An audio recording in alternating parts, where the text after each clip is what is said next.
back to the Candid Conversation Show. Bienvenue na Candid Conversation. Na parle des topics dont tout le monde parle de ça. My name is Muriel, and on the show, we discuss topics that are unspoken and taboo in our community. Our guest tonight is Carea Gunn. It is Heart Disease Awareness Month. And we will be discussing risk factors of heart disease, and she is also a survivor and an advocate. Thank you, and welcome to the show, Carea. Thank you for having me. I'm so excited, ladies. It's Heart Month, and you have a story to share, but you know it starts with a foundation, so we want to know about your childhood. How was it growing up in your household? Well, growing up in my household, the beginning was, it was pretty good. I came from a single mom. Okay. She went from being on public assistance to actually being an entrepreneur. Okay. So a lot of my entrepreneur qualities come from her.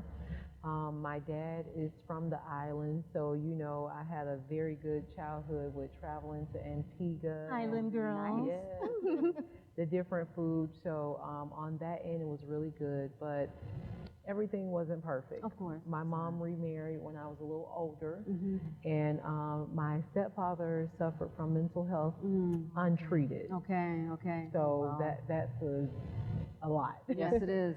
In a nutshell. So still to this day, he hasn't sought help? I'm not sure. Yeah. I'm not sure. Okay. Yep, I'm not sure at all. Okay. Can you share with us your why? Well, one of my biggest whys is my children. Yeah. I started off being a single parent for about 10 years, no assistant, no help. So they are pretty much all that I have. You've done a great job, Mom. Thank you. Beautiful. And now I'm married. So Congratulations on that. Thank you.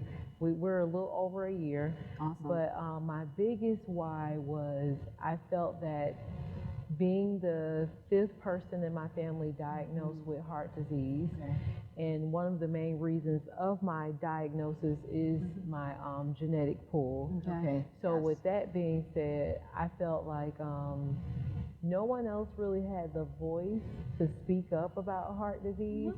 And I did, and I already had the platform, and I was already outspoken.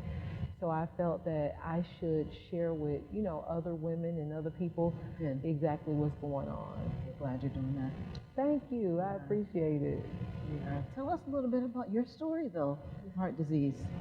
Well, in 2017, I found myself, I was driving my kids to school, and I was having some symptoms of what you would think would be like acid reflux, heartburn. And I was talking to my mentor all day, and she was like, you keep complaining about this heartburn. I kept taking Alka-Seltzer. Wasn't helping? No, it wasn't helping. So I remember my fiance came home at the time, and he was like, what's wrong with you? Nothing, I just need to, us as women, I just need to take a nap. Of course.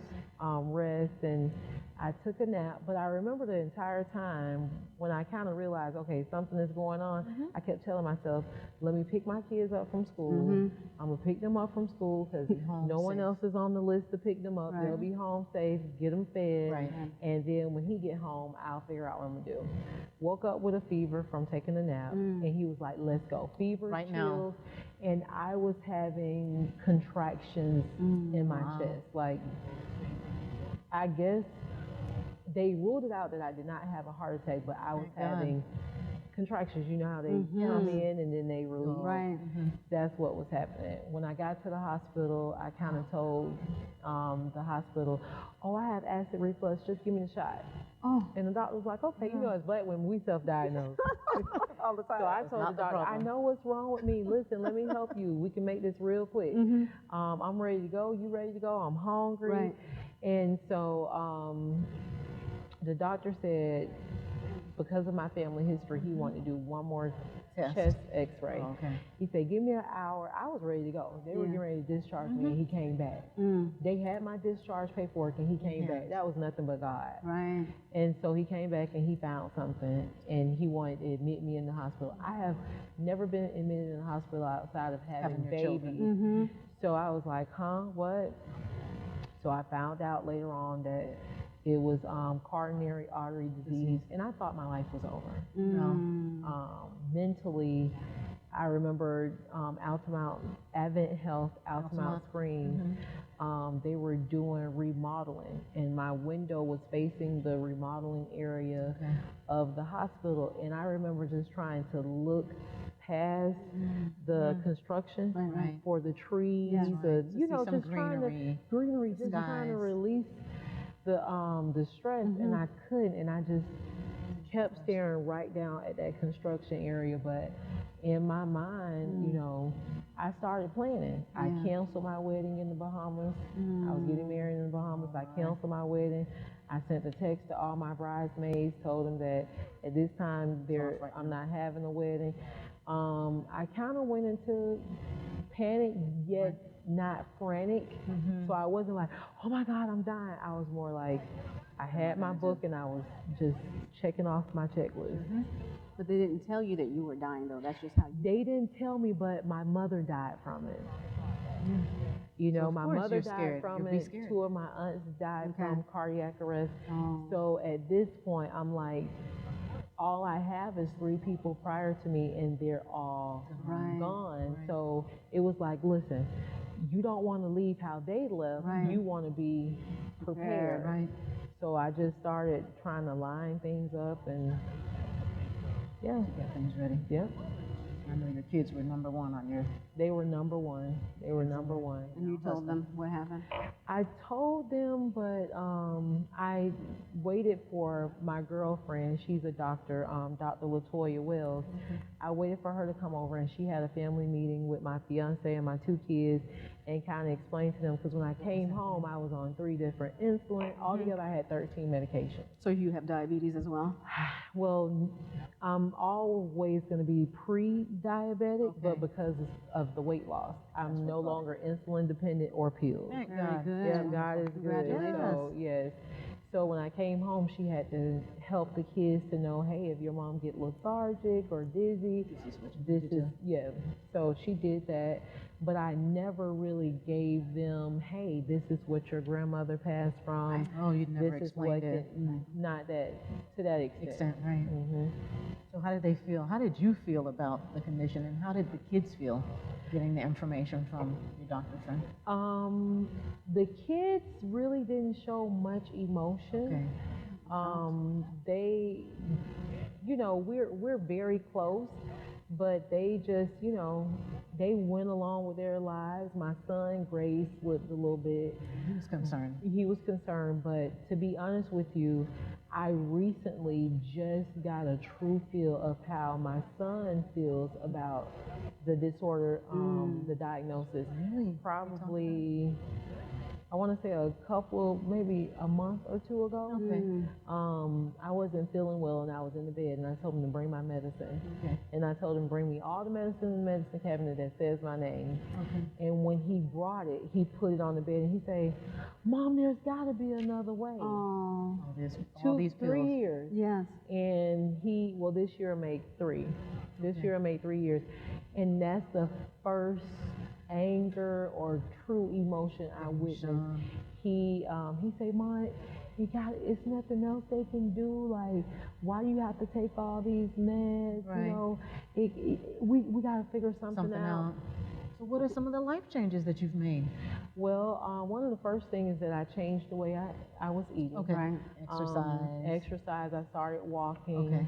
I tried to make some changes. I did about 20 pounds on my own, and then... You look great. Thank you. And then as a family, we took every dollar that we had, and I paid cash to have a weight loss surgery. I was against it. Yes. Thank you. I was against having weight loss surgery. I felt like it was the easy way out. But it's just a boost. Yeah, it was a boost, but it was life and death for me. Yes. So instead of me being the opinionated person that felt like it was the easy way out, I had to look at my pros and cons. And for me, it was the best way. So how are you feeling now? I feel good. I do experience a lot of tiredness. So typically, I usually get really tired around 2:30, and then I'm okay. And then I get real tired around 6. Okay. And then I can stay up all night from there. It's just little like spells, but I don't feel sick unless I'm working and doing a lot. What a normal person would do, like you probably could go to work and go to an event. After the event, you'll say you're tired. I'll be stuck in the car for 30 minutes and can't get inside. Trying to get Trying to get enough energy to actually leave the car or make the other step. But outside of tiredness and a little dizziness, I'm okay. I bet your husband's concerned too. He's very concerned. And he's a great support. I mean, when we found out the diagnosis, he cried, but he didn't let me see him cry. You know, he wants to be strong for you. Yes, he is, and he actually everything is done in God's timing. Yes. I've been pushing them to be more active and knowledgeable about heart disease, and last week he donated to the American Heart Association on his own. And it asks you, basically what's your why or who is it for, and he put my name. Lovely and I wife. Was like, yes. I was like, you get a brownie, but yeah, That's good. Awesome. How much weight would you say that you lost? Because you look great. Thank you. I went from a size 20. Okay. And now I'm a 10, 12. All right, I need to borrow this. I need to borrow this outfit. I know, right? So I'm happy. Yeah. I want to do a little, like 25 more, but It's hard work. Yeah, A lot of baby times steps. people Hard think work. that even though you've had the surgery, you still have to work at it. Yes. Because I that know, weight that's can a come lot. back on like Say it again. this. Yes. The weight can come right back on. it can. So It it's can. here. It's mental. It is mental. It's mental. And you see yourself as the same size. Like sometimes I had to literally throw away all my big girl That's clothes. right. Because sometimes you have that go to the market dress Right. that you throw on. Exactly. And then you in the market and somebody like, I'm like, well, what's wrong? I know my go to the market dress is cute. Why is she looking at me crazy? It's too big. Yes. You need to throw it away. It's too comfortable. But I wanted to hold on to it. Yes, But you can wear it at home. no, Not to the market. It looked really bad. It was really Wear it to bad. bed. No, you can't wear it. Can't wear it to bed.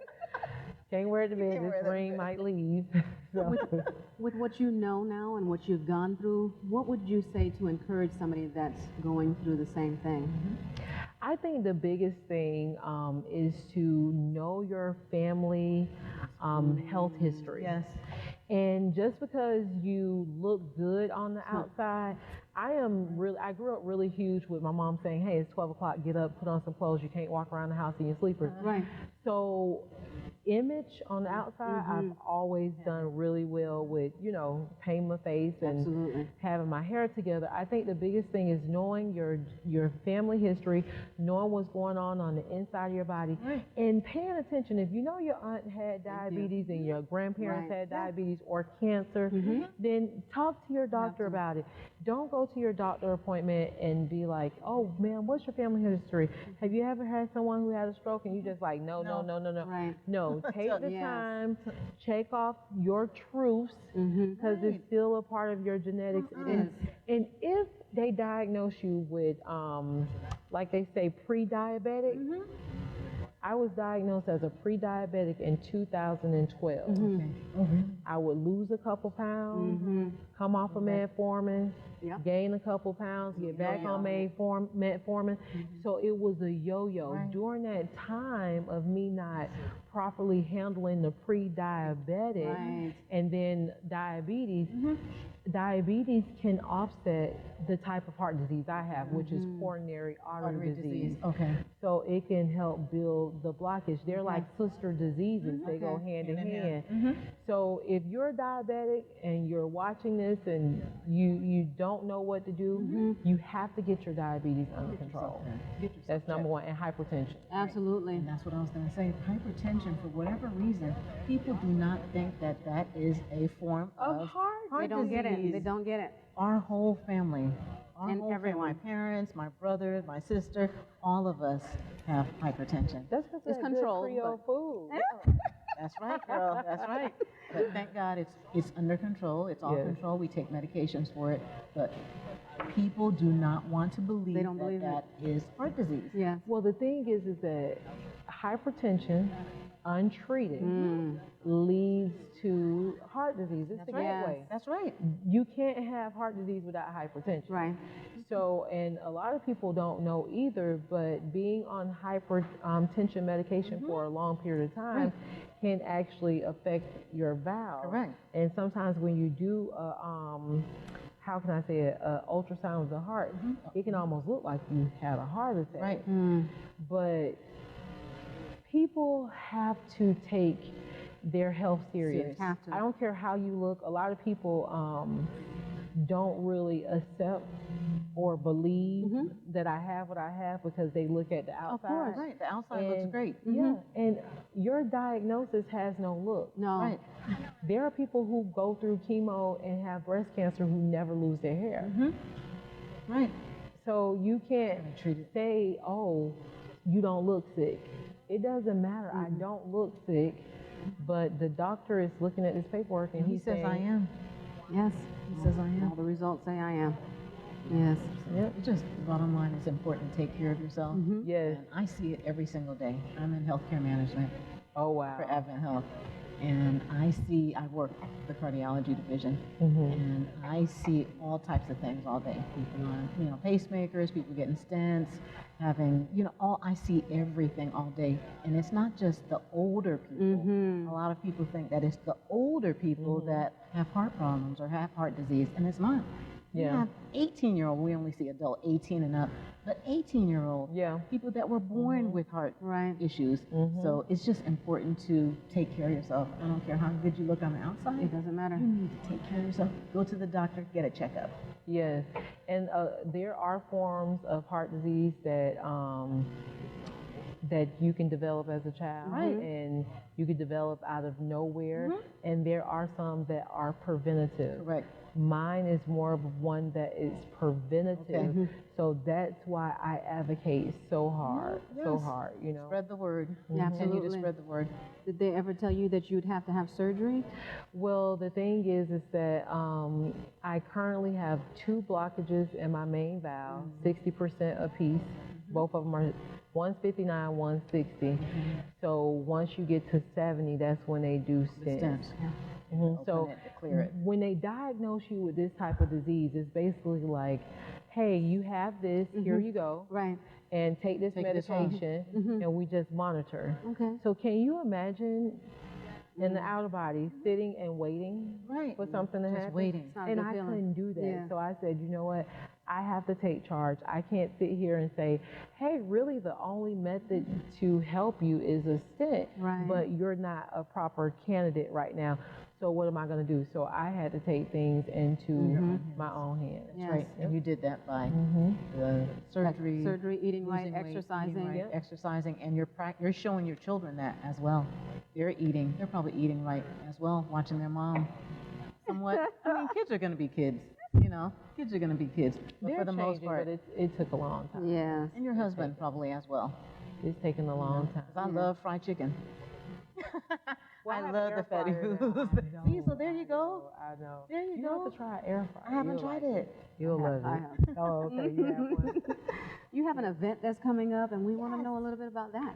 Oh, wow. So in the midst of me coming out of my depression, I remember I went Facebook Live in 2017 and for February, and I started researching, oh my God, it's the whole community out there with heart disease, and there are other 35-year-olds with heart disease That aren't talking about that it. aren't talking about it. And I joined a support group, and I was like, you know what? I like to talk. I love people.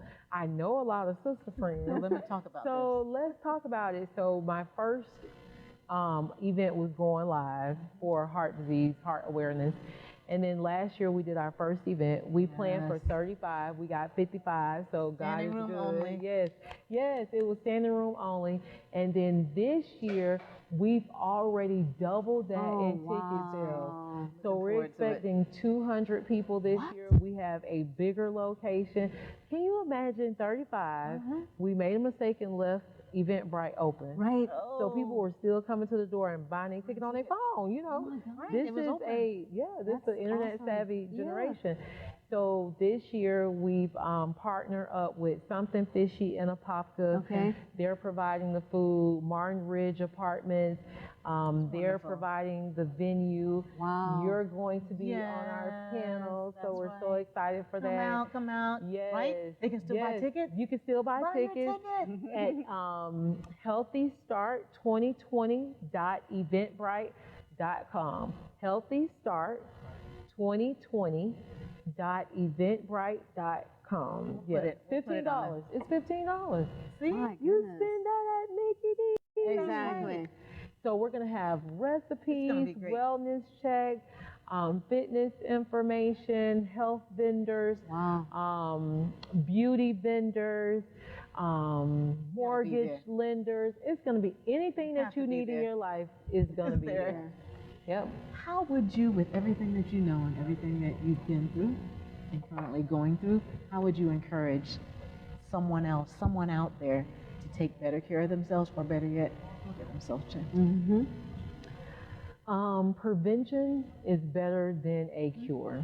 So if you have an opportunity, if you have insurance, if you have the opportunity to get an annual checkup, to check up on yourself, do it, because the last thing you want to do, or if I could do anything else, I would go in and do my own heart surgery and clean my arteries.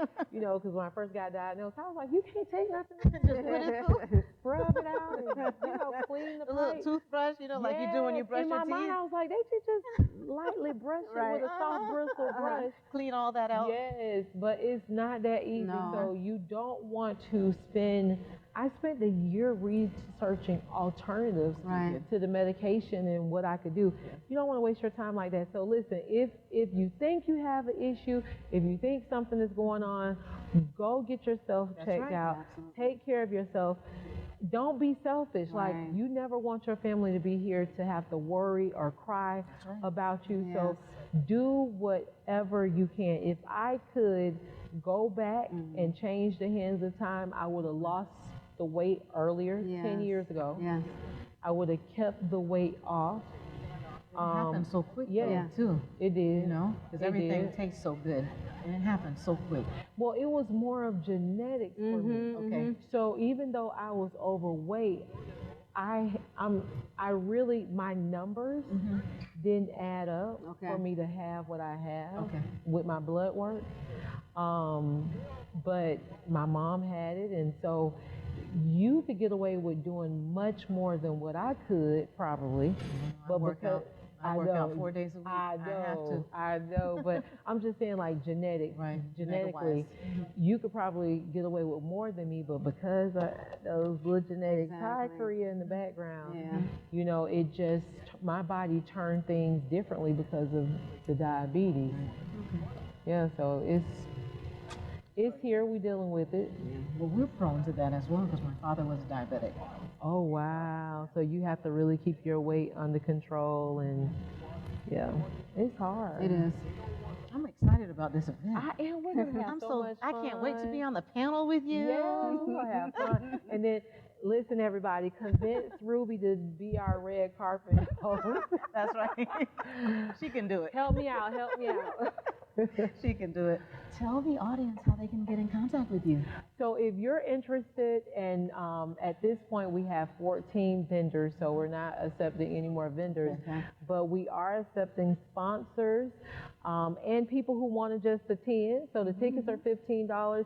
If you're interested in being a sponsor, you can reach me at Carea, S as in Sam, GUNN @gmail.com. You can reach out to me on Instagram at CSG1123. We'll post it for them as well. Oh, okay, thank you. Or you can just look for me on Facebook. I'm the only Carea that I know of, Carea Gunn with it. So I'm just so happy to be here. And I appreciate you all and your support and your encouraging words, even though we see each other at Dillard's on our lunch breaks when Spending we're money. supposed to. you doing here? So I appreciate She does it. so much. She does so much. We're only talking about heart disease today, but she does so much. She'll be back. I'll Yeah. be back I to gotta tell you talk more about about her. it. That's right. Yes, That's look at this right. beautiful hair. She does a lot. She'll be back. We thank you so much for being Thank here you, with us. And thank thank you. you for sharing your journey with everyone. Thank you. And we wish you much success with this Yes. event that's You coming up. too, Thank you too. I am ready. I'm so excited to be here. I feel famous. You are. Candid Conversations is here for you. Remember that. Just anytime you need us, just call us. I appreciate it. I really All do. right. Thank you all for tuning in. We hope that you join us next Tuesday at 6 p.m. for another transformational story. In closing, heart disease is the leading cause of death in the United States. High blood pressure, cholesterol levels, and smoking are the top risk factors. There are other medical conditions and harmful habits that can also increase your chance, such as diabetes, being overweight, poor diet, lack of exercise, and drinking alcohol in excess. Please tell your loved ones to get checked up today. Please tune in next Tuesday. Thank you for joining Candid Conversations.